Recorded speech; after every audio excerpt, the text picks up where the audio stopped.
श्रीकृष्णस्तोत्रम्। नमो विश्वरूपाय विश्वस्थितहेतवे विश्वेश्वराय विश्वाय गोविन्दाय नमो नमः। नमो विज्ञानरूपाय परमानन्दरूपिणे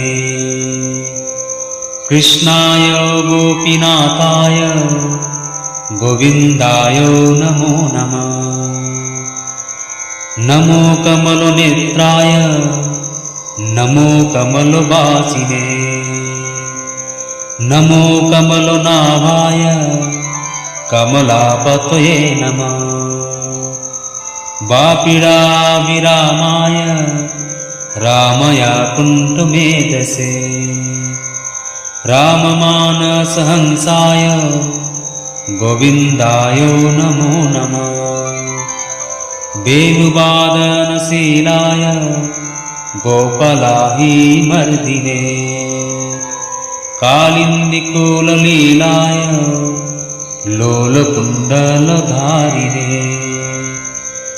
वल्लवीनयनात्मजना अनिले नित्यसारिणे नमो प्रणतपालाय श्रीकृष्णाय नमो नमः।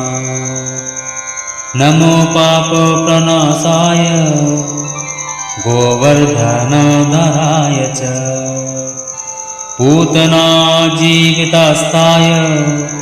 तृणावर्तासुहारिणे निष्कलाय विमोहाय शुद्धया शुद्धवैरिणे अद्वितीया महते श्रीकृष्णाय नमो नमः। प्रसीद परमानन्द प्रसीद परमेश्वर आदिव्याधिभुजङ्गेन द्रष्टं मामुद्धर प्रभो।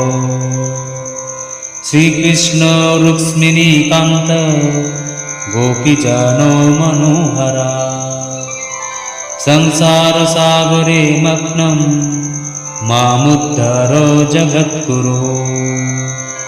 केशव क्लेशहरण नारायण जनार्दन गोविन्द परमानन्दं मामुद्धर माधव।